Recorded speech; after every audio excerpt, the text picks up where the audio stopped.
Hello. So I've had a few questions recently and about where I've been and what I've been doing over the past, couple of years, and I thought it was quite important to come on at some point and talk about something very, very close to my heart, and that is my experience working for a certain company. There's absolutely no point in me saying anything about it, trying to cover anything up. It was Games Workshop. So, you know, I'm gonna go. I'm gonna go. The process of this video is gonna be me going through my time at Games Workshop and what I liked and what I didn't like. Perhaps, and I know a lot of people who are looking to work for the company in the near future. So call this a review, if you will. But also, I want to give you some advice on how to approach things, how to go about things, and what they're looking for in a person. It definitely wasn't me in the end, but I'll get into that as we get down there as well. Again, this is all based on my experiences. That's all I can say, really. It's just my experience. It's what I went through when I was there. I was incredibly grateful for the opportunity to even work for a company like that, because I really did create some fantastic memories when I was there. And the reason why I've held back from doing this video for so long is because when I left, I was gutted that I wasn't working there anymore. And generally, things up until that point hadn't been going that well, and I was quite bitter about it, and I wanted to just step away for a good while, get myself sorted out, and then come back and talk about my experience. But so I think I'm going to go through itemized. This might be a bit of a rambly video, but I'm going to go through itemized, like what I did at Games Workshop, how I got the job, how I found my experience. 'Cause I worked in two different positions when I was there, in rising seniority, and yeah, what I think about the company and as an employer, and generally, this is not a slur on Games Workshop. Okay, there are a lot of wonderful people who work there who really did help me out a lot. In terms of my self-esteem and working within a team and making sure that I was fully equipped to go into the broader spectrum of the workplace after many years at university. It really was an amazing stopgap of a job. Whether I want to do it as a career, well, that's for you to decide whether you want to do that or not. It wasn't for me, but just because it wasn't for me doesn't mean it wasn't for you. Not everything that I say in this video will be good, because life is full of ups and downs, I'm afraid, and there are worse people than others in companies, and that's just how it goes. I won't be naming names. I won't even be naming the names of stores that I worked at. The only thing I will name is Nottingham, because that's where everyone knows where the HQ of Games Workshop is. So apart from that, there will be no names, no anything. There will be nothing to identify people, so don't even try. So I think I better get started out with how I actually got a job at Games Workshop. So I looked online, funny enough, shock horror, and found that there was a posting for. I just come out of university. I'd finished my degree at Durham University, and I got a degree in ancient history and ancient warfare. And I came out of my degree and was applying for jobs, but I really was dreading going back into being an office jockey again. I couldn't stand the thought of it, and I was applying for certain things like that, but I just, and for years before going to university, I did bar work, and I didn't want to go back to running a bar. So a job came up for a sales assistant, not in Liverpool, which is where I'm from. It's actually quite far away from Liverpool. It is a place in the Midlands that shall remain nameless, just outside of London. So it was a two-staff store. So there's two staff in there along with the manager, and I applied. And to apply, you needed to send in a cover letter telling them why you wanted to work for Games Workshop along with your CV. Now, one important thing to realise is Games Workshop is unlike any other employer out there that I've come across. They don't care what you've done. Okay?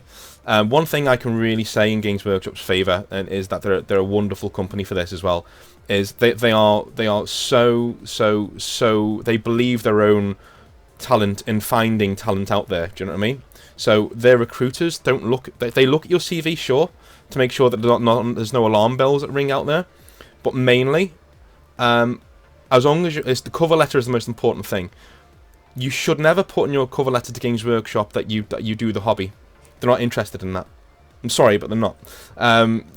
Because they're aware you're into the hobby. That's why you want to work Games Workshop. What they want is somebody who stands out from that. You need to be a good salesperson. You need to understand that the shop you're going to be working in is a business, and that you need to grow that business, and that you want to learn how to grow that business. That will stand out a million miles, and will get you an interview at Games Workshop, because that is what they're looking for. At the end of the day, it's a business, and they're trying to make sure that their stores are turning a healthy profit year round. As long as you can understand that, and you've got that down on the page, then yeah, sure, go on about your hobby and what you love about it and things like that. But just understand that's not really what they're interested in. They're interested in making sure that you can run a profitable store. Because at the end of the day, they're not recruiting you as a sales assistant. Even though I was applying for a sales assistant, really they're looking, can we turn this person into a store manager one day? Can we make sure that they can stay in the company and they can really be good for us? So that is the main thing that I would say in regards to applying for your first role at Games Workshop, is making sure that they know exactly that you have their best interests in mind as a business. You're not there to prat about. You're not there to paint models. You're not there to just sit off in a store all day and talk to your mates. You're there to make sure that a Games Workshop store is running at 100% all the time, and you're growing that business, and you're being better for the company, and they're going to see you and go, that's a talented guy, let's put him somewhere else. That's what they want. And I did that. I applied that way, and I sent that in as my cover letter. I was not expecting a response, and I got a response. Asked me to come in for an interview. It was actually somebody who called me a week or so later from the recruitment team in Nottingham. Very lovely fellow. I'm not going to name his name, but he was absolutely lovely when I was speaking to him. And he invited me to the store for an interview, not Nottingham, to the store. And so I remember one day I was nervous as hell. I got my suit on. I got on the train all the way down there. It was 4 hours on the train from Liverpool. It was in a shopping centre, so I was trying to find it for ages. And then finally I got in, and I went and saw the manager, who wasn't there at the time. He was with the recruitment person getting a coffee. But when he came in, we shook hands, and went upstairs, had my interview. And the questions were generally, I don't want to go too in depth, because I think it'll be giving away part of the recruitment process that I don't really want to, because that would be a bit unfair. But it was generally, they were trying to get me to affirm the answers that I'd put in my cover letter. They wanted to know that I was good at growing a business, that I wanted to stay in the company for a long time. And for God's sake, guys, turn up in a suit, please. No, do not turn up because there were people coming for an interview in the store that I was working in who were just, no. You need to wear a suit. I know it's Games Workshop, but you will pass the eye test straight away. You need to treat Games Workshop as if you're going for an interview at the Treasury. That's what you need to do. If you're going for an interview at Microsoft, you'd walk in a suit. That's you can't. If you go to a Games Workshop interview dressed down like you're just one of the lads or the girls, as the case may be, you're not going to get anywhere. Like, they're going to see you. No, they're going to see right through that and be like, yeah, we're not impressed. Don't get me wrong. I'm sure some stores, some managers would love that, but the ones I've come across, they do look for that professionalism and respect when you go in for an interview. So I did the interview. Long story short, did the interview. Came away thinking it went really, really, really well. And I remember coming home that night and being ecstatic. My girlfriend at the time had bought me Papers, Please, because I was broke at the time. And I got home and I played Papers, Please for a while, and I just chilled out, and it was fantastic. I just had such a nice night. And then a few days later, they called me. The manager called me from the store and told me I got the job, and I was over the moon. I was so happy, and yeah, it was absolutely fantastic, and I could finally look forward to getting my career up and going. And obviously you're optimistic at that stage. You're thinking, hey, maybe this could be a huge thing for me. Maybe I could actually, go on and manage a Games Workshop store, or do this or do that. But at the time, I was still moving away from home. I had to get in touch with my uncle to lend me some money for a deposit on a flat because I had no money. 1 second.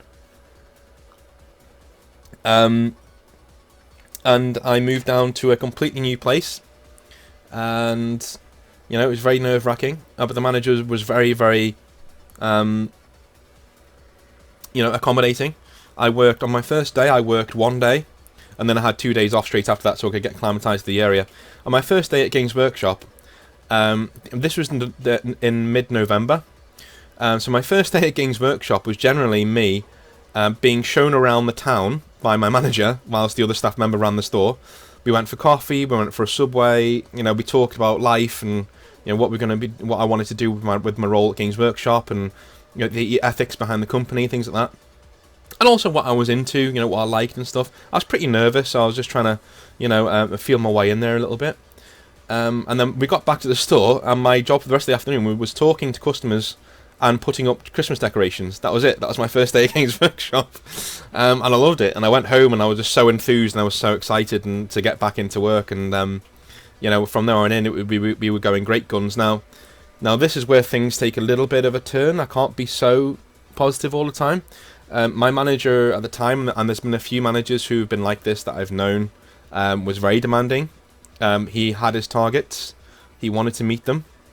And he would work you to the bone and then take all the credit for it. And that's just how it goes. That's retail, I'm afraid. That's not just Games Workshop, that's across the board, that's retail. He worked you to the bone. I had, as the months went on, I had a few disagreements with him because he was very unfair on us, I feel, when we were there. We were blamed for things that weren't our fault. I'm not going to go into too much detail, but we were definitely blamed for things that were not our fault, both staff members. And this was a manager who had a reputation with customers as well, for upsetting customers and for turning customers away, and for giving Games Workshop a bit of a bad name, to be honest with you. The amount of complaints he had. Well, we'll get to that later on in the story. But yeah, it was a turbulent time working at that store. I loved it, and I wouldn't change it, because I got to come to work every day and work with models that I love, and make sure that I could give that to other people. Now, one thing that you need to understand about Games Workshop is that they don't, just as I said before, they don't really care about your hobby. That runs through their entire training process as well. What you're at Games Workshop to do is you're there to ask great questions. You're there to ask open questions. When, why, what, those type of questions. And that is to get the most information out of the customer that you can, so then you can offer the right product for them. Now, I'm fully aware that there has been a culture in Games Workshop in the past where the customer would walk into the store and you would literally be dry humped until you gave them some money for some models, and they would always try and upsell you. To a lesser extent, that is a thing. And it's a shame, but it is a thing. But I'm struggling to try and find the words for it. It's not, they don't overtly tell you to upsell, okay? But it is expected of you. But they don't overtly tell you that they want you to upsell. But say if somebody comes in and wants a £30 Space Marine set, which has a £35 Intercessor Space Marine set, you would then be expected. Let's say in future there was a £60 Space Marine set with a 10 Intercessors, 5 what are they called, aggressors, and 3 aggressors, sorry, and a captain for £60. Well, if somebody came in wanting that £35 just the Intercessor set with just the Intercessors in them, you would say, oh, well, you could for double that, you could get all of this, and then you could tell them how much that set is worth and how much they'd actually be saving, and the things they would be able to do with it. Games Workshop sells you product in getting you enthused about and excited about their product. That's why they ask you, hey, what are you going to be doing with your Space Marines? Oh, I'm going to be doing Iron Warriors. Oh, cool. How come you're doing Intercessors then? Are you going to chaos them up? Oh, yeah. I'm going to turn them into like big hulking brute Iron Warriors. Oh, that's amazing, man. Amazing. So what colours are you going to go with? Oh, I'd say a bit of lead belcher. And they start taking them off the shelves themselves. They're doing their own shopping, and you're just you're pulling them along into your world and getting them ingrained in it. That to me is a good way of selling your product. Games Workshop for a long time had a reputation, quite rightly so, for doing it in the bad style, and that's coming up to you and really, really pushing you to buy really, really, really expensive products that you just didn't want.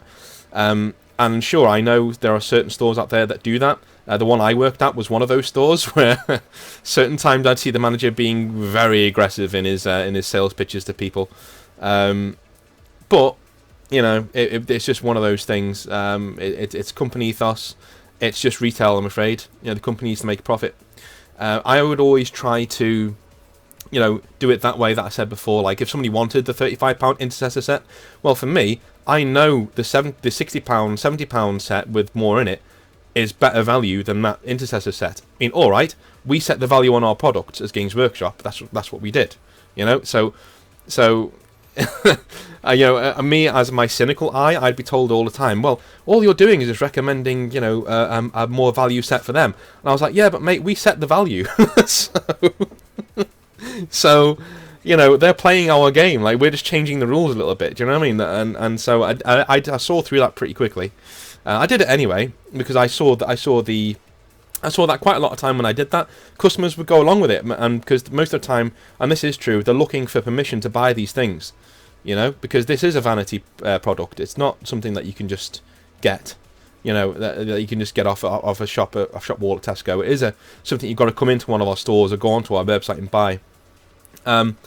So generally, that's all I had to say on that one. And what else did I have to say? Just 1 second, my phone is going off. Talk amongst yourselves.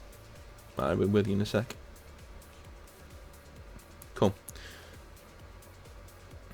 Awesome. So, what else was I saying? Oh yeah, so my time at Games Workshop. So I was working at the store, and I worked at the store throughout Christmas and New Year. And I was at that store until May of 2017. So November of 2016 to May of 2017. I was there for the release of 8th edition and the big build-up to 8th edition as it was coming out. You know, loved it. I thought, you know, the excitement going up around the product was fantastic. We had to deal with a lot of complaints about people saying, "Oh, you're wrecking the rules. You're doing this. You're doing that." But it was just part of the remit, really. And, you know, whilst I had a lot of bad times with the manager there, you know, in a weird way, I guess I'm more of an optimist than I thought, because the good memories stand out to me more than the bad ones. You know, the times where we had a good time, where we had a good conversation, where, you know, he was definitely one of these managers, and a lot of Games Workshop managers are like this as well. If you go to work there, if you ask them questions and you show an enthusiastic response to their answers, and you want to know more and more and more, and you try hard, if you put the effort in a Games Workshop, they will always back you 100%, right? The problem is that if you're ill, or if you're, you know, you're suffering from depression, or if you have some sort of issue going on, they're not the most responsive to that. I had it from my manager quite a lot, where he's saying, you know, if you're feeling X, Y, Z, you need to come to me. But you'd go to him, and there would be no sympathy there whatsoever. It would just be saying, you know, it would just be battered aside, essentially. It wouldn't be tackled at all if you had an issue. And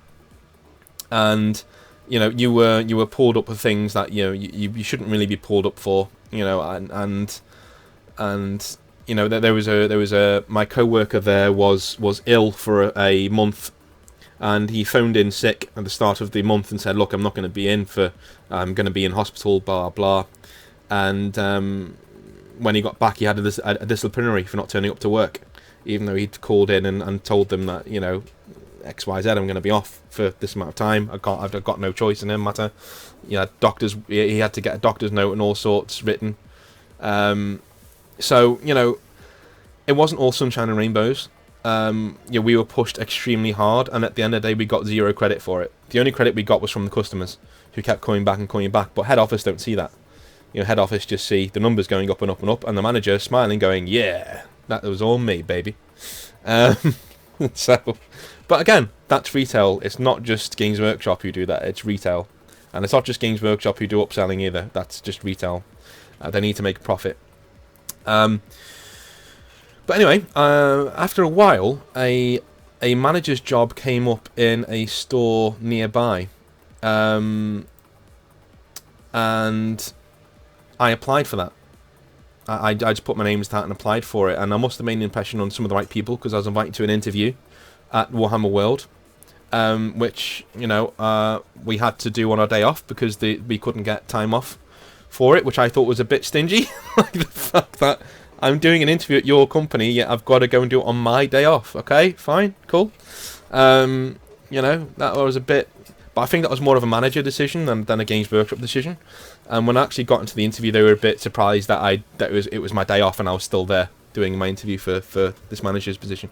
But anyway, that was one of the best days ever. I have to admit, like, I had a business plan in my hand, and in fact, all of my trips, apart from my last trip to Warhammer World for an interview, all of my trips were fantastic.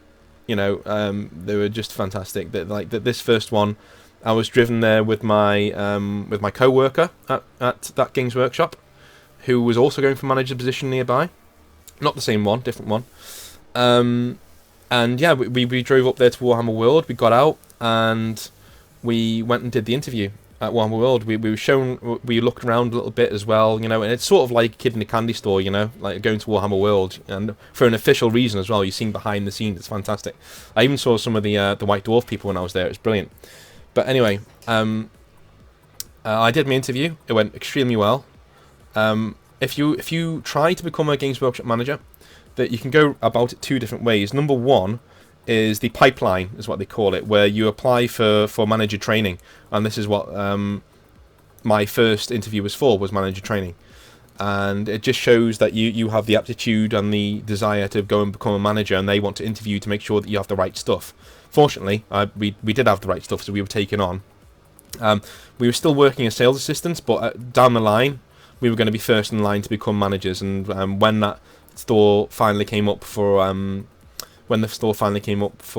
as an empty manager, there was no manager at the store that I wanted. I went for it, and in my second interview, when I went up to Games Workshop on my own this time, via the train, it was fantastic. Again, I was shown around a little bit, and I had another interview. This time, I had to do a business plan. The first interview is not as stringent as the second interview. The first interview, they're just trying to see if you have the right stuff to be a manager. So as long as you hit all the right bullet points, you're just going to sit there, have a nice chat with them, and be fine. The second time, I went to the recruitment, and I applied for the manager's job at the store I wanted. I got the interview. I got the train from where I was living up to Nottingham, and this was more of a formal, what are you going to do with this store? What are your ideas? What are you going to be putting in place? And generally, my ideas were, painting competitions, tournaments. I had ideas about advertising, because you're not allowed to advertise at Games Workshop. You're not allowed to put posters up or anything like that. But there's nothing wrong with getting out there with your Games Workshop blues and twos on and speaking to people and letting them know where your store is. Even with flyers and stuff. So I had lots of ideas like that. I had lots of ideas to pull customers back from others that had left the store to go to cheaper places. Simply by offering them better service and better, the normal spiel. Anyway, I went back to work at Games Workshop, my sales assistant job, and by this time, the manager there knew that I was applying for other things, and I'd been, supportive of it. He hadn't tried to stop me or anything. And eventually, I got a call saying it was on a day when my manager was being a terror as well. Like he was having one of them days where everything you were doing was wrong. He would get on you for like the slightest thing. Like I remember, I think it was the day before this, I'd gone to do the banking, and on the way back to the banking, there's like a Costa right outside. So I came back with a coffee for me. No, a hot chocolate for me, a hot chocolate for my manager, and a coffee for my co-worker, and I wasn't late. Like it normally takes half an hour to do the banking. I went and did it in about 20 minutes. I got back and I was reamed out. I was shouted at for, it was an empty store at that time, but it was full on shouting at me, saying that I should have come straight back and not gone and got coffee for everybody. But hey ho. And the very next day, it was a similar day where things were similarly going that way. And I got the call from HQ saying that I'd got the job at this store to be a manager. And so I come downstairs beaming and just just tell the manager, right, okay, I'm here until the end of May, and then I'm gone. Bye. And that was it. And when the end of May came, it was fantastic because I just moved into a new place, in the place where I was living, in the town I was living. I just moved into a new place because, funnily enough, when I got back from my manager training interview, I'd been served with an eviction notice because they were selling the house that I was living in. It's great. I've done nothing wrong. It was just one of those things. So I'd moved into a new place with a friend of mine who I actually met in the store. I moved in with a customer, funnily enough, who I met in that store. Mikhail, so shout out to Mikhail if he's watching. He's a top bloke.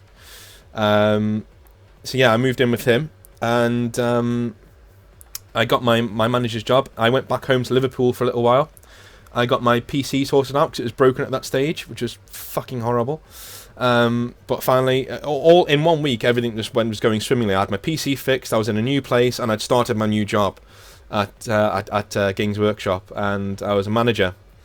And one thing that they did do was that they brought me to Nottingham again for a welcome day. This is not something that is normally done. I had a trainer who started off amazing.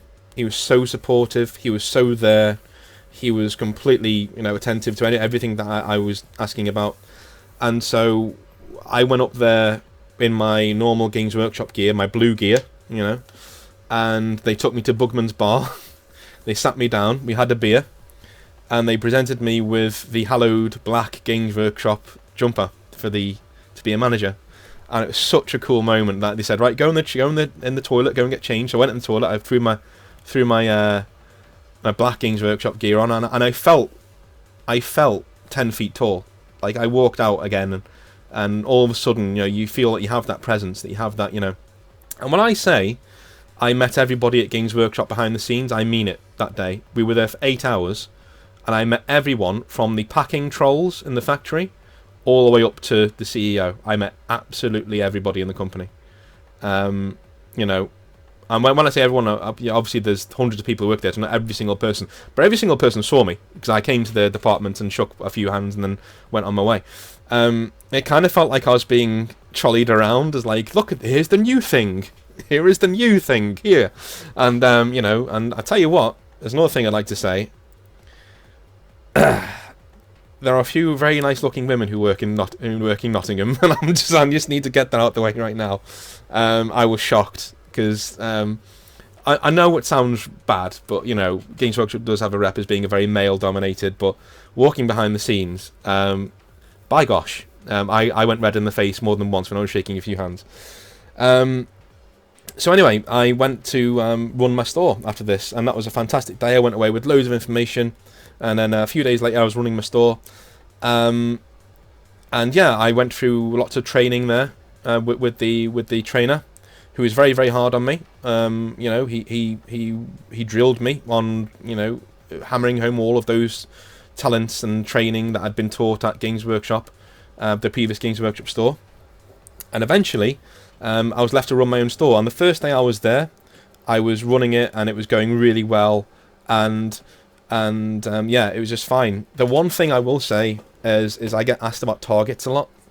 If I'm running a Games Workshop store, what are my targets? And there is a system online that you can see, and it's literally red and green. That's it. There's no in between. It's red or green. And so you're compared to the previous year. Now, my previous year, the person who had been in my store, the store I was running, had been doing a fantastic job, but everybody after him had been doing an abysmal job. Generally the numbers that I was competing against were extremely high, but I was beating them. Like the first couple of months, I was beating them handily, and everything was going really, really, really well. I cannot put my finger on what happened. I cannot really put my finger on what happened. I approached the job in exactly the same way. We approached, the customers in exactly the same way. All of our introductions, because that's a huge part of the Games Workshop model, is learning how to run an introductory game and hook somebody in, because you have KPIs, which are key performance indicators. And I'm sure if anyone's worked in retail is now rolling their eyes because they've come across that before. Key performance indicator is essentially telling the company that you're doing the right things. Now, the KPIs when I was there were, when I started, it was Dark Vengeance, because that was the big starter kit, and that was it. It was literally, you sell your Dark Vengeance, sell it, sell it, sell it, sell it. And so we'd actually start selling it to people who didn't need it, who were just like, actually experienced gamers, but we'd talk them into getting the Dark Vengeance set because we needed it for our bloody KPIs. Because it shows that people are being inducted into the hobby and people are being, given these starter kits. But I've always thought that was a false indicator, and I've always thought it doesn't work. And the main reason for that is just that. What if somebody comes in and buys, not Dark Vengeance, but Dark Imperium by this stage when I was starting, and what if somebody comes in and says, I've got this 9,000 point Space Marine army, but I want 3 Dark Imperium sets because I want to have more Space Marines.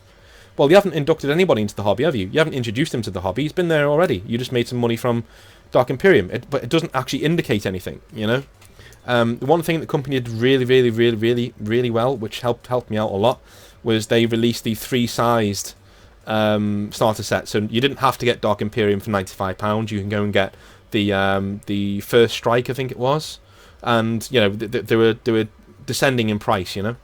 There were 3 sets now, so you didn't have to just sell them the top set, and those sets were also KPIs, which was great. So that helped quite a lot, and that helped me get my numbers up. What else was I? Oh yeah, the retail workshops. Now, actually, I can tell you when it went wrong. One second.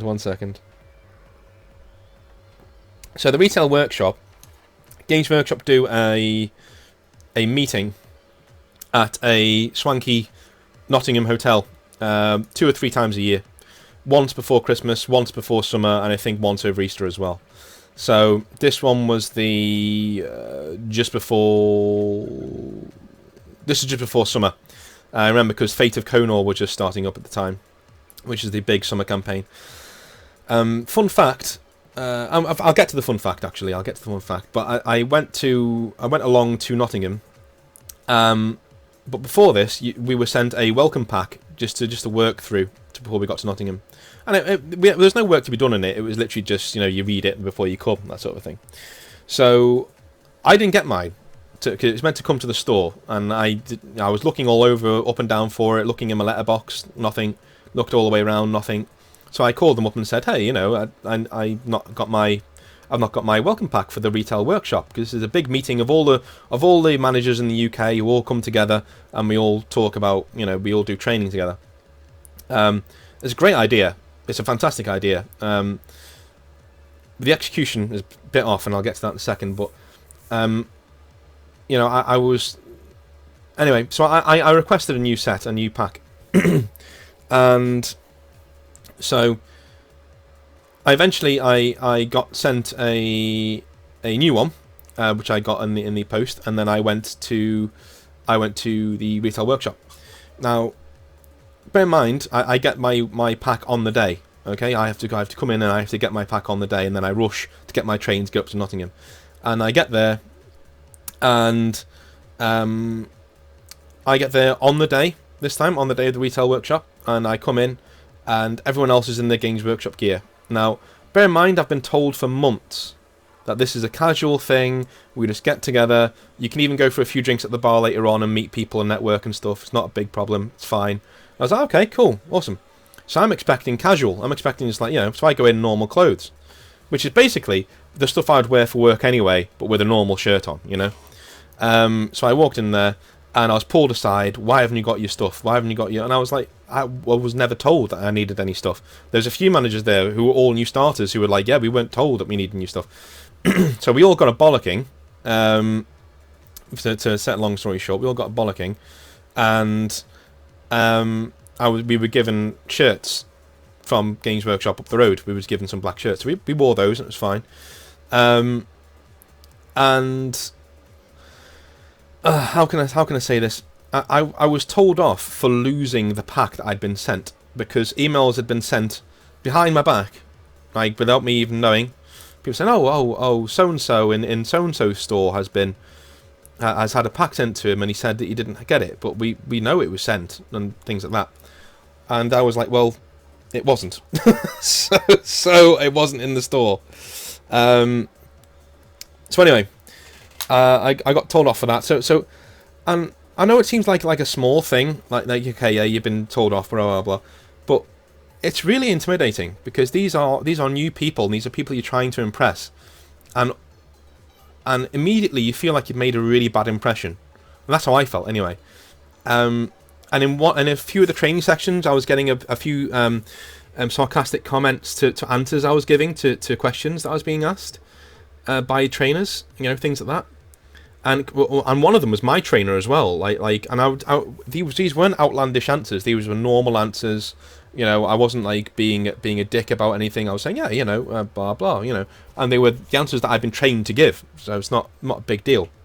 And I think one of the questions was, is anyone here lactose intolerant? And I was like, because I kind of am. I can drink like semi-skimmed milk, but anything more congealed, and I just start throwing up. So I just put my hand up. My actual trainers looked over and went, "Oh God, I knew it'd be you." Right, in a really annoyed, and I got a few chuckles out of the room, but everyone was just like really quiet and awkward, and I was like, Jesus Christ, dude. All right, sorry, like it just seemed very, very, very cliquey. Everybody had their own groups, everyone had their own, and I wish that there was a Scottish person from one of the Scottish stores there, and he'd basically been adopted by all the other Scottish managers because they stuck together, and they were having a really good time. And I infiltrated that group. I didn't actually feel like I belonged there, but hey, I just infiltrated that group and had a few drinks with them on the night, and had a decent time. But I ended up just going back to my room because I was just like, you know what, I'm not feeling it. I'm just not feeling welcome. So I, didn't make a big deal, didn't say anything, didn't do anything. I just, went upstairs and went to sleep, and then left the next morning when everything was finished. So I go back to my store, and everything's just, hunky-dory. Everything's going just as it was. And then we have another training session. I think it's like a month or two later, this time in Leeds. And this is just for the people in the area as well, of my store. So I head up there. And again, like it was a very, very, very strange vibe. There was another new manager there. Who shall remain nameless, but I bloody despised him. Not because of anything he did to me, just the way he was. He would, like, when the managing director he would laugh at everything he said. Like, like it wasn't just like it was like oh, that's so funny. Oh, it was like really like that. And he was a podgy guy, and he always looked down his nose at other people when they were speaking. Like he was judging them, and I just didn't get on. I didn't let it show. Like, I was completely nice to him, and for the outside world we got on, but inside I was thinking, Anyway, our trainer at the time was basically being brown-nosed by this guy. He was being like spoken to in a really nice way, and he's like, "Oh yeah, that's really good," and I would just give normal answers and be like, "Yeah, this is what I think we should be doing," and we'd talk about it. And this other manager would find fault in everything I was saying, even though what I was saying was just completely normal. Like, I'd be saying things like, "Oh, I actually had an idea." I was like, "Hey, why don't we get like the tabletop tactics guys involved in some of our stores? Because they're quite near to some of our stores. Why don't we get them in and let them do their battle report in our stores? Wouldn't that be great?" And the trainer was like, "Yeah, that sounds like a good idea." And this other manager just shit all over it and said, "No, terrible idea, blah blah, this. And are you aware of copyright laws, blah blah blah blah." And I was like, "Dude, it was just a suggestion." Like, that's all. If we're gonna be like this way about everybody's ideas, then we should just forget it. And the final breaking point came like a little while later when I was doing. There was a group session for all the managers in the group would come together, and we essentially we sat down in one of the lobbies downstairs and did some group training. And the challenge is that it was supposed to help you be better at running an introduction and getting your ideas across. We all had to go away in threes, so it was me, this manager who obviously I wasn't feeling at the time was a nice person at all, and our trainer who was also it was also very, very, very apt to have his bottom kissed at every single opportunity. So we went away and we were talking and we were going through our ideas. Now, we all signed off on each other's ideas, and the challenge was you had to present somebody else's idea, right? You had to actually present somebody else's idea. So we came back in the room, and I presented somebody else's, the other manager's idea, and was told it was a terrible idea, blah blah, and it would never work, and I'd put it, and it was just one of those things, it was never going to work, and everyone said okay, yeah, fine, and then the other manager said his idea, which was my idea because we were meant to do it somebody else's idea, and that got a really good response, and they then asked whose idea was which, and we were the only group who were asked this. We were asked whose idea was which, and they said, obviously the manager, who's quite smarmy, said, oh well, Dean's his idea was mine, and my idea was his. And they basically said, the idea that you had to this guy was really good. It was just presented very, very poorly. And I was just like, I was flabbergasted. I was like, how can you do that in front of everybody? Like, and to be honest with you, I'm honestly, this is all true. Like, I swear, I'm not making any of this up, right? Okay. Like, I feel I presented it in a really good way. I really did, and I was even getting nods of approval. My old manager was like, "Yeah, pretty good idea," that sort of a thing. And to have like the main guy in the session basically say it was a good idea, but it was very poorly represented in front of everybody. And that was not the first time that happened. That happened a lot, and nearly every single time we went downstairs for a drink, or every single time I was in a social situation with other managers, I was made to feel extremely unwelcome, extremely like I wasn't meant to be there, I was just some new blood who would be gone in a few months anyway, which in case in point I was, but at the same time I was just never felt welcome, and I would take that back to my store, and I was like, what the hell am I doing here? Like, if they just can't stand me, what am I doing? Like, they're just, what are we doing here? And from that moment on, at the next retail workshop, I asked another manager in my area, because my girlfriend was actually in Nottingham at the time doing another seminar, and I was like, hey, can I since we're all in the bar for a drink, in the hotel bar for a drink, and it's a public place, do you mind if I bring my girlfriend in so I can introduce her to you? Because this was one of my friends, was this manager who's more senior than me in the chain of command, but he was one of my friends. And he was like, yeah, sure, man, yeah, bring her in and we'll talk. And I actually went to the head of recruitment as well and said, hey, man, because I got along with him very well. I said, hey, can I bring my girlfriend in just to say hello to you and, that sort of thing, because we're having a drink. And he said, yeah, sure. So I take her in, and everything's going swimmingly. She's there for about half an hour. So, we have a drink. And my trainer comes up to me, taps me on the shoulder very firmly, and says, oi, can I have a word? Like, really loudly. And I was like, yeah, sure. So I walk over with him, and he stops, swivels around, not 5-10 feet away, says, what is she doing here? And points to my girlfriend. I'm like, she's having a drink. Do you know what I mean? Because I didn't know what to say. I was like, she's right now she's having a drink. Because I was sick of it at this point. I was like, right now, mate, she's having a drink. And he said, no, what is she doing here? As in, why is she here? And I was like, well, she's doing a seminar up at Sherman and Oaks, which is across the road. And we're here, so I wanted her to meet everyone. And he went, well, it's not her place, it's a work outing, so she's not meant to be here.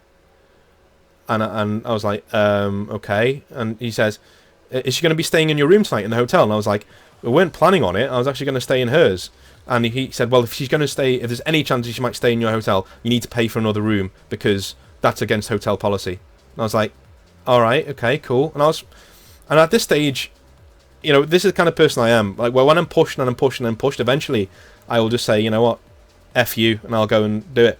So I was going to actually pay. I was going to get her to stay. I was like, yeah, I'm going to shove it up his nose, because I knew I was leaving at this point. At this point, I'd had enough. That was the final straw. Like, I thought to myself, this is my last retail workshop. I'm not staying at this company. And I went to the front desk, and I said, hey, I've heard my girlfriend's here. I'm with Games Workshop. I'm going to be staying here the night. Can I pay for another room for her, please, so she can stay in my room? And they went, and the hotel manager literally said, why would you do that? It's your room. You've paid for it.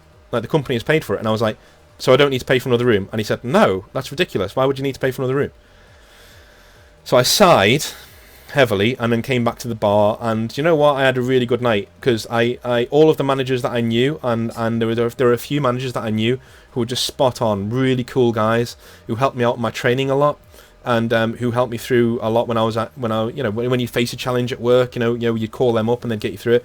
We all got absolutely shit-faced because everyone was getting shit-faced, of course, and we were in a big group and we got absolutely shit-faced, and my girlfriend was there all night, and I don't care, because I had permission, and I should have, maybe I should have said I had permission, but when you get into that sort of situation with somebody who's supposed to be your trainer, you think they're on your side, and you think, hey, this guy's going to be reasonable with me. He's not going to be over the top, but at that time I was just too shocked to say, hey, I had permission, blah, blah, blah.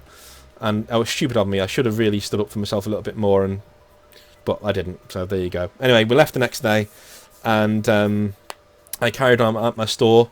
We had Christmas, we had a really nice Christmas in the store. Our store anniversary, which every store does, broke the record for that region.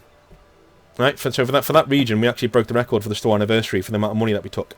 We took a hell of a lot of money. I think we took nearly £5,000 on a single day, on a single Saturday. I didn't get. And do you think I got a thank you for that? Do you think I got a well done? Nope. I actually had to bring it up with my trainer. I actually bring it up with him and say, "Hey, I actually did this." And he said, "Oh, well done then."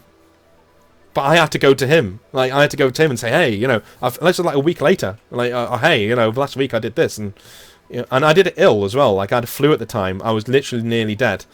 It was such a cool family of customers in that store. We were all really close knit. We were all getting along, and it was going great guns. We were just missing last year's money, because obviously the manager who was there last year had 2 years on the job to build up this, network of customers, and now we're starting from scratch. But we were just starting to beat last year. We were just starting to beat those numbers, and then Christmas came along, and we missed those numbers by a little bit, which was still fine, and I was told by Games Workshop, no uncertain terms, hey, don't let it pressure you too much, because obviously this guy is very, very, very good at his job, and you're just starting out, so don't worry about it too much. Anyway, eventually, because I was only meant to be cover for 6 months at this store, they wanted me to apply for the job. Now, when my contract was up after 6 months, they wanted me to apply for the job, and this was in the March. Sorry, the February of 2018, February of this year. So I applied for it, just to see, but at this stage, I was completely, I was on non-speaking terms with Nottingham at this point. Like, I literally didn't want anything to do with them, because every single time I got in touch with them, something would happen. Like there would be, I was dragged over the coals, because there was a guy called Gary and a guy called Gareth, and I'd gotten their names wrong. You know what I mean? Like, 'cause they literally worked right next to each other, and I got their names wrong. I swapped their names over on an email. I called one of them Gary and the other one Gareth or whatever it was. So, and by the way, I've made these names up, so don't try and don't try and look for these people, because they don't exist. So I looked at Gary and Gareth, and I swapped their names over on an email. So on my email to Gareth, I called him Gary, right? And I was told in no uncertain terms that was extremely unprofessional, and that, and if it happened again, I'd be getting a warning, like an official warning, and things like that. And at this stage, and this is quite late on in the day as well. We're into January now, and I'd never spoken to these people before in my life. The two people who I was emailing, so. I was just like, yeah, okay, whatever. At this stage, I was getting on great guns with my customers. We were doing pretty good numbers in the store. Things were going really well. Apart from the fact that every single time I seemed to speak to Nottingham, I'd be shat on from a great height. And And every single time I was in a training situation, it was always really uncomfortable. Like, there was always, like, you know, the trainer didn't want to be there. Like, you just didn't, you know. My trainer actually changed to somebody else who I actually thought would be better, but he was just the same. He just didn't want to be there.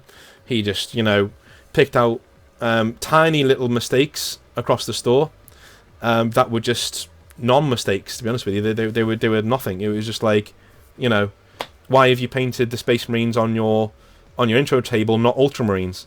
Well, I think Ultramarines are fucking boring. So, and we actually have a store chapter, and we have a store narrative campaign going as well, which draws people in. So my whole thing was, you know, a new starter will come in through the door, will be shown a fantastic introduction game with our miniatures and with our store colours on the Marines. And when they ask why they're coloured that way and why the ones on the box are different, I tell them, say, yeah, these are the store Marines, and you can paint your Space Marines or your any model in the store however you like, mate. If you want pink Tau, go and do pink Tau. You know, you want fluorescent coloured orcs, have at it, mate. You know, that sort of thing. But no, because they weren't Ultramarines, you know, I was told off about that. Which, okay, it's branding, okay, fine. But at the same time, you were told to take your own initiative when running your store, and you were told that you would never get dragged over the coals for anything while running. If you know, it's better to ask forgiveness than ask permission, is what they would say. But by God, like, if they didn't agree with something that you'd done like that, they would come down on you like a ton of bricks, and it got too demoralising. And when I went to my interview, we were running a campaign in store. Where my customers wanted me to be a part of the campaign, because generally I wasn't part of the campaigns. I would run the campaigns as the store manager, and so we set up a gaming group on a Thursday night. No, not Thursday night. Yeah, it was Thursday night in store, which I wouldn't play in, and then we did a Monday night thing because I was off on a Monday, where we would go to one of the local rec centres and we'd do a tournament in there. We'd do part of this campaign there, and that's where I would play in. And we did the league table as well, and lo and behold, I don't know how this happened, but I was at top of the league table. I was level on points with somebody else. I ended up coming third in the end, but, you know, it's fine. Whatever. I'm not bitter. But yeah, I was top of the league table. And when I went to do my interview for the job, they actually had it on the desk, said, why is this a thing? Why are you doing this? And I explained what I was doing, because I was getting good money from it. You know, people were coming in, and I was able to say to them, hey, you know, what happened at the league last weekend? And he said, oh... And they would say, oh, well, I got beat by so-and-so. And I'm like, okay, well, how are you gonna beat him next time? I think, well, I'm thinking about getting a Defiler. Cool, do you want to order into store? Yeah, all right. You know, and that's how we'd go about it. And we'd get good money from that. And I had numbers to show that we're getting good money from that. But they turn their noses, like their faces scrumpled up into a like they just a horrible smell had come into the room. And I was just like... You know, and by this stage, and they asked me 21 questions. They basically gave me a third degree on how I was running the store. I had no idea what the problem was. Like, the numbers were looking good. We had you know, no complaints. We were going really well. And eventually, you know, I finished my interview, and I went to meet my girlfriend at Bugman's, and we had something to eat at Bugman's. And I said to her across the table, I said, I'm done here. Like, there's no way I've got that job, and I need to find something else anyway, because I told her a month ago that I was done after the incident at the retail workshop. I said I was done. So in the end, lo and behold, I didn't get the job. I just laughed and said, yeah, okay. Surprise, surprise. Okay, yeah, they're fine. And to this day, I went back into bar management after this. After you know, they thanked me for all my hard work and thanked me for the good numbers in the store, and for basically the store was tanking when I went there. And now it's stable, and now hopefully it's going great guns now. I hold no bitterness towards the store or towards the customers. I hope it's going really well. And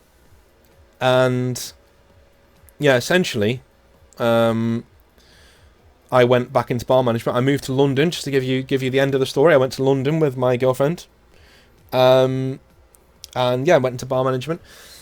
Ran a gaming bar there for a little while, which is really, really, really cool. And then after that, I've come back up north again, because obviously that relationship has now ended, unfortunately. And I've come back up north, and I'm running a bar here, and going back into teaching. That's going to be my thing. That's what I wanted to do when I left university, but there were no PGCE The time to do my PGC year passed at that stage, so I went into Games Workshop instead. But now I'm going to go back into teaching and actually do what I've always wanted to do. So everything's going well on that front.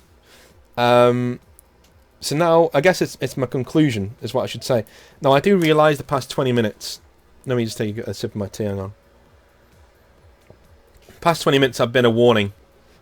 You need a certain personality to work for Games Workshop. Anything outside of a retail assistant.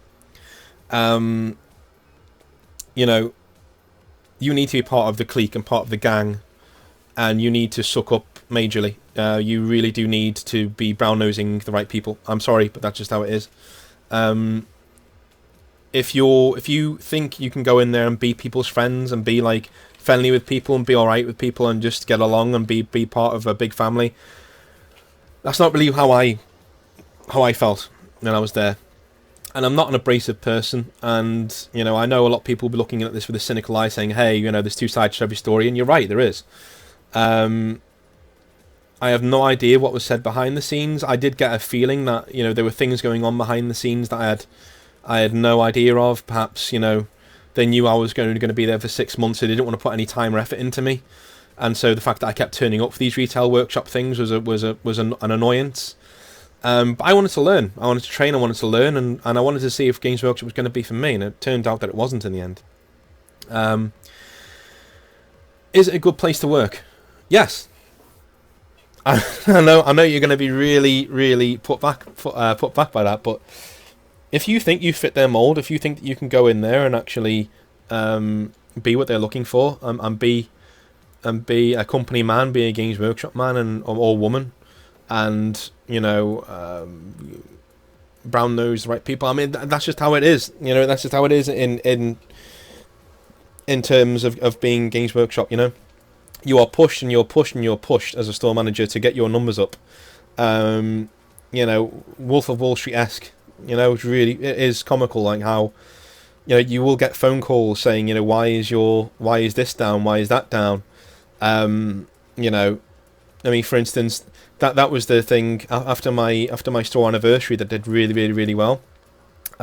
Normally I'd sell 2 to 3 Dark Imperiums a week. I sold 1 in the week after my my store anniversary, mainly because no one had any bloody money left because I'd taken it all off them on that day. And I was given a very stern phone call and demanding to know why I hadn't sold as many Dark Imperiums that week. So, I mean, for me, a lot of people who work for Games Workshop tend to think it's a privilege to work there, and that you should be bending over backwards to give them everything that they could ever have asked for, and they don't really need to meet you halfway, or even a quarter of the way. And you know what? There will be a lot of people out there who are completely happy with that and are honoured to work for them and will just go above and beyond. I was working 60 hours a week. I was getting paid for 40, but I was working 60. You know, the pay rate for a Games Workshop manager is not good. I was earning just above what I was earning when I was a retail assistant. When I say just, the difference was about £50 a month. So, yeah, like they ask you to do a lot more work for basically not any more money. Until you've proven yourself and you've run a store for years, and you know you're making, you know, growth for years and years and years. That's when you start earning really good money, which is what my first manager was doing. He was earning very, very good money because he'd been in that store for a while and it was turning a profit. Because he'd gotten a really good system in there. Was when you'd gone in, and he is what they were looking for. He is exactly what they are looking for. He's a driven person. He is a ruthless person. He is a, you know, he is somebody who will toe the company line, who will. I don't want to say brown nose because it seems like a really derogatory term. But at the end of the day, it's called playing the game. He will play the game with them. You know what I mean? He will get in there. He will schmooze the right people. He'll laugh at their jokes. You know, he'll do all that stuff. And at the end of the day, the only people he treats like shit are the people who are below him or his retail assistants who he forces them to work really hard. The staff turnover in that store was ridiculous. And I think I was the 13th one in 2 years. and I'd lasted a lot longer than anyone else had ever lasted in that store.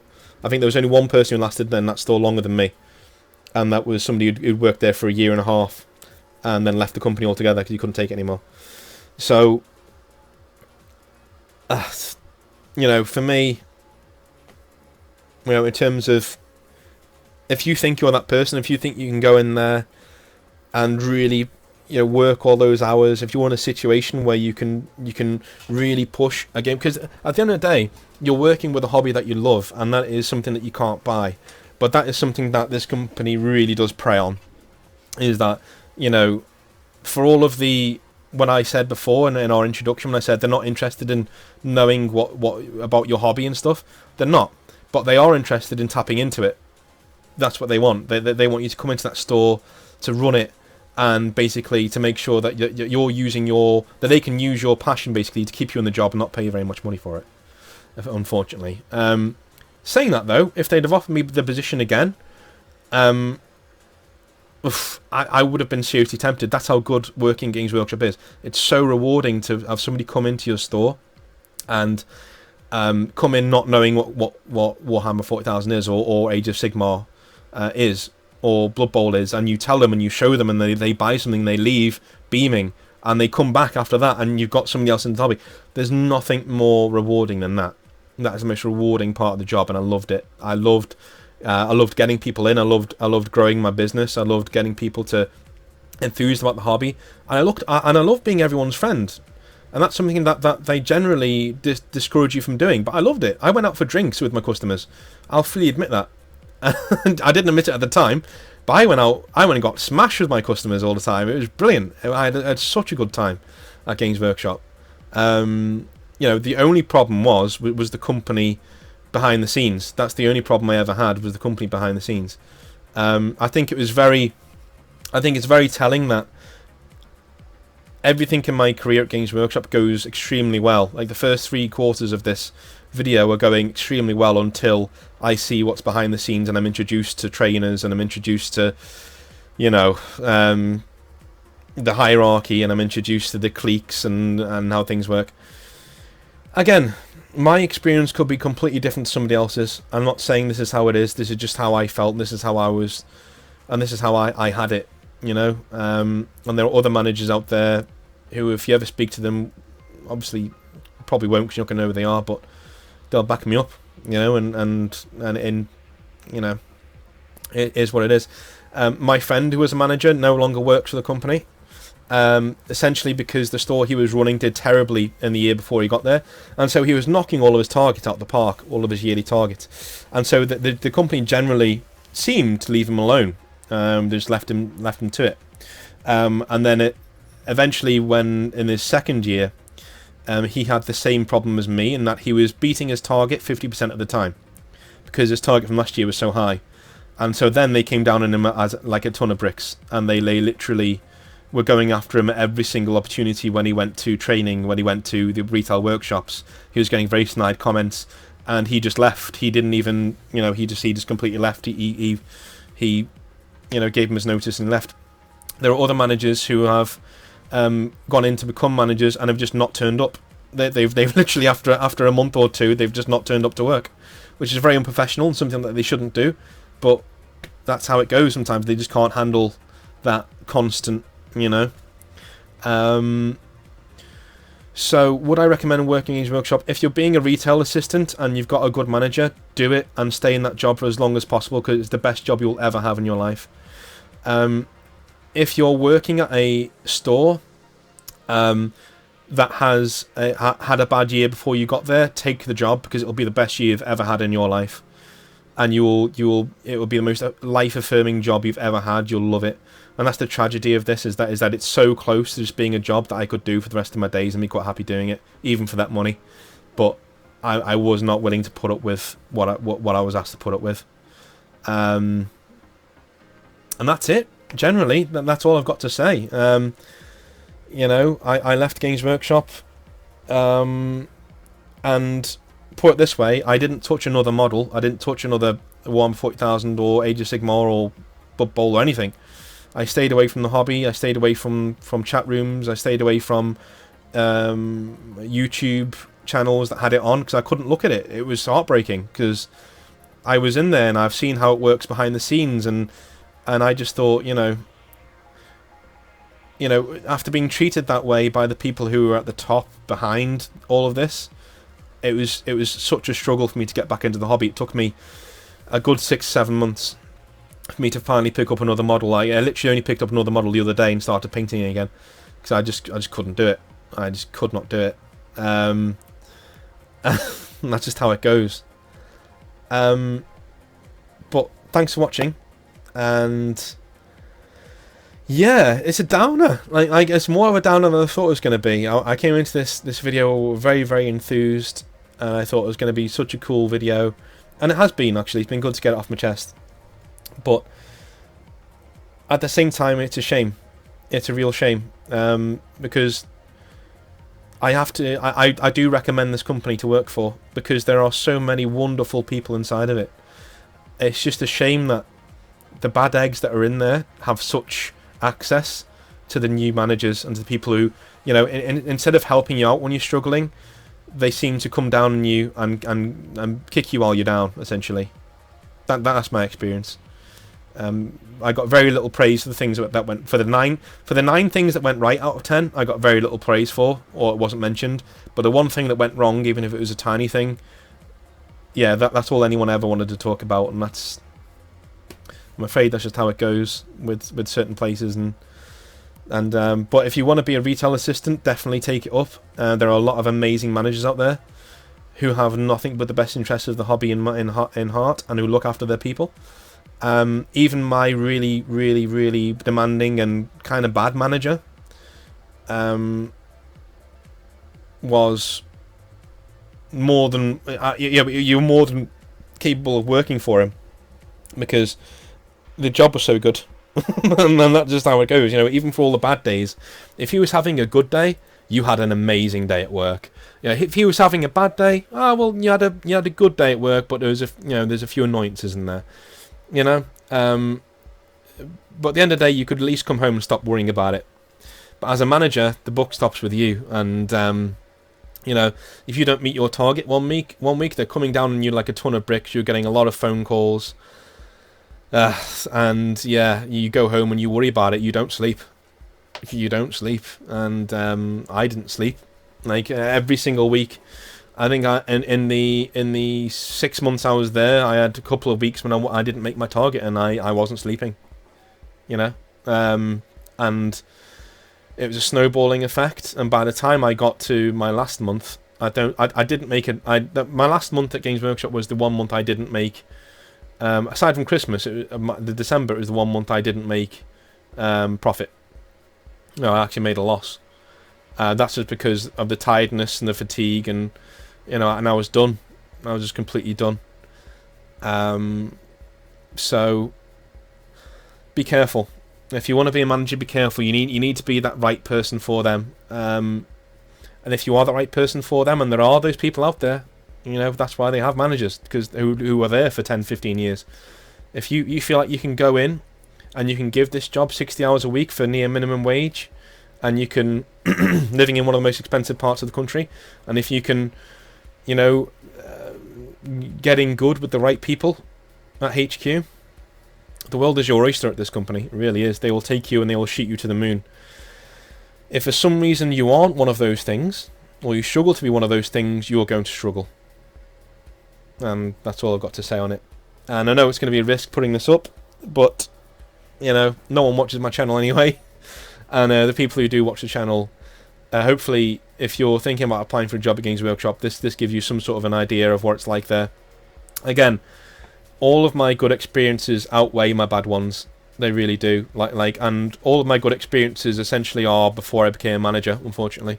And just after I became a manager, those were my best experiences at Games Workshop, where I was having the time of my life. I really was. There was that first month or two as a manager where I was left alone just to do my job, were just the best times. Because I just saw those numbers going up. I saw those happy faces in the store every day. It was summertime. Everything was going so really, really well. I had so many new friends. I got to go to games to Warhammer World. and do all my interviews up there. I had such a fantastic time up there, and you know, I went and got drunk there more than one occasion with staff at the Bugman's bar. It was great. It was just once I started seeing behind that curtain and getting pulled behind that curtain, and being hammered, that's when it just fell apart from me. It really did. But I would not trade that experience and that first 6 months for anything. I really wouldn't. So that's all I've got to say. Be careful. Make sure you're the right person. If you don't just jump into a manager's position because you think it'll give you more money, because it won't. At least at the start. Go into a manager's position fully expecting that you're going to need to work 60 hours a week for a little money, and you're going to basically be taking it from all sides the minute things start going not well. But hey, if you can do that, great. But you'll find that a lot of the people who've been there for 10, 15 years were there when the company was very, very, very different. You know, the company it used to be a lot different. So, and when I say different, I mean in certain ways they were better, and in certain ways they were worse. I know a lot more about Games Workshop from behind the scenes that I'm letting on in this video, because I don't think it's fair to actually say corporate secrets and things like that on YouTube. I just wanted to get my experiences down on record and tell you exactly what happened to me. And so you can use it to say if you want to work for this company or not. It's up to you. I would recommend it still, only just, but I would, as long as I would recommend wholeheartedly being a retail assistant. I really would. I would recommend wholeheartedly working in Nottingham, games in the actual HQ, wholeheartedly. I would recommend being a manager as long as you're not asked to run a struggling store. If you're asked to run a struggling store, the fault's not with the area, it's with you. Just remember that. Because my store was struggling before I got there.